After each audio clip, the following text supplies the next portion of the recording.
现在的天气越来越热了，像冬天穿的这些衣服都穿不到了，会把它们挂在衣柜里面收纳。冬天的衣服会比较厚实，特别是棉衣、羽绒服，这些衣物收纳起来会很占空间，没放上几件，就把整个衣柜塞得满满的。我们在收纳这些厚衣服的时候，只要学会收纳方法，不但收纳整齐，还能够省下一半的空间。方法简单又实用，一起来看看吧。大家好，欢迎来到小明家魔法。收纳衣服技巧1：叠棉服、羽绒服也是有技巧的。棉服和羽绒服它比较厚，叠起来也特别的占空间。今天教给大家的这个方法，学会之后，一间放一件棉服的位置，我们现在可以放上好几件。取其他衣服的时候，也不必担心折叠好的棉服再一次被拉散了。我们把棉服拉链拉好之后，将它的袖子这样对叠过来，再往里面这样对叠一次。一般冬天的棉服和羽绒服上面都会有一个这样的帽子，很多朋友正因为这个帽子的存在，在叠棉服的时候就不知所措了，一直往上折叠翻滚，直到帽子的这个位置。现在就不要动，把剪好的这一部分衣服直接给它塞到帽子里面。我们折叠的宽度刚好是帽子的大小，一个棉服就被这样轻松的折叠好了。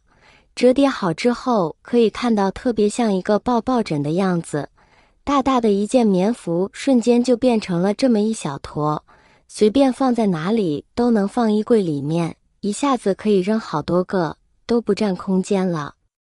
最重要的是在取其他衣服的时候，再也不用担心折叠好的棉服被扯散了，因为这样折叠出来的棉服，我们随便扔随便扯，它都不会散开，特别的紧凑，也特别的牢固，样子也非常的可爱。收纳衣服技巧2：矿泉水瓶子把上面的标签剪掉，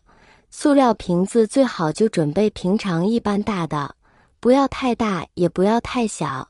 圆形的塑料瓶会更好。接着用剪刀从这里将它剪开，上半部分剪下来的地方就不要了。然后再在瓶身处打上记号，每隔大概1公分宽的距离，就这样剪上一个小口子。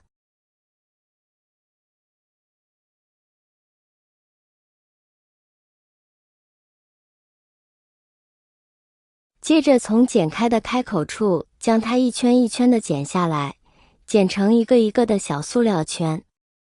我们就得到了这么多的塑料圈了，现在就可以利用起来了。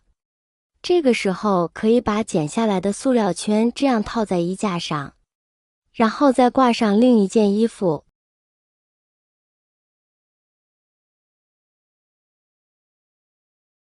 像这样全部一次性挂号，我们可以看到只是一个一撑，一件衣服的空间一下子就挂了5、6、7、8件，细算一下的话，一下子就节约了7、8倍的空间了。这样一来，我们衣柜的空间就大了许多，不占位置，非常的美观。这种方法除了可以用来挂衣服之外，像我们一些大衣上面的腰带也可以以这种方式和衣服挂在一起，这样一来以后就再也不会出现的腰带找不到的情况了。除了可以依次这样挂之外，还可以在一个挂圈上面多挂上几件衣服，大家可以根据自己的实际需要来选择挂的方式。收纳衣服技巧3：我们需要准备几个卡扣，我们可以用它来连接衣架，用这个方法来收纳衣服，一个衣架的位置可以收纳很多件的衣服。我们拿2个衣架过来，把衣架头穿过卡扣的小孔里面，下面的这个小孔穿过另外一个衣架，这样衣架就组合好了。如果家里要收纳的衣服比较多，我们可以多准备一些卡扣。现在我们把衣架挂在另外一个衣架的上面，用来收纳衣服，这样一个衣架的位置就可以挂好几件衣服了。如果想要多挂几件衣服，再用上几个卡扣就可以了。像冬天的一些毛衣、加绒的秋衣、秋裤，就可以直接把它挂在一起。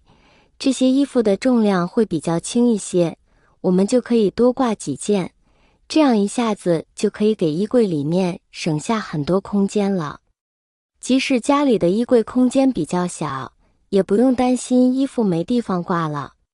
还有平时一些比较薄的衣服，短袖、长袖，我们也可以用这个方法来收纳。这样收纳起来之后，想要找衣服穿，一目了然，直接取下来就可以了，非常方便挂起来收纳衣服，衣服不会被挤压，出现褶皱，每件衣服就像熨烫过的一样整齐。叠放压缩袋，既然叠放空间不够，那我就配上压缩袋，把衣服抽真空压缩，来释放更多的空间。这种方式优点只有省空间一个，缺点很多的，很难压到与柜格合适的大小。用过压缩袋的应该都知道，抽完真空后的压缩袋硬得跟木头一样，原本比划好的大小，抽完之后变形了，再放时根本无法与柜格大小匹配，造成空间得不到完全利用，看着还不美观，还皱疤，严重时还会伤害衣，因为衣服是纤维的，在受到外力压缩时会发生形变，长时间的压缩又是塑形的过程，导致了衣服会变皱。我妈之前就不懂，把我的羽绒服用压缩袋收了1年，等第2年要穿时，皱到挂烫机都熨不平。大衣倒是能熨平，但当时皱疤的那程度跟破麻不一样，关键衣服好像也有了记忆，后面穿2天还会皱回去，得重新熨，皱疤的衣服也会丧失品质感。漏气问题，压缩一次费老大劲儿，谁能想到它还会漏气？漏完气的压缩袋跟直接装进袋子里区别不大。以上改造塑料瓶的方法，大家看过了之后，相信都已经学会了。我们用这个方法来收纳衣服，轻轻松松让衣柜变得更加整洁，多出几倍的收纳空间，这样即使家里的衣服再多，也不怕没地方收纳了。方法简单又实用，学会了之后，你也赶紧利用起来吧。今天的精彩视频分享到这里了，感谢大家的支持，我们下期再见。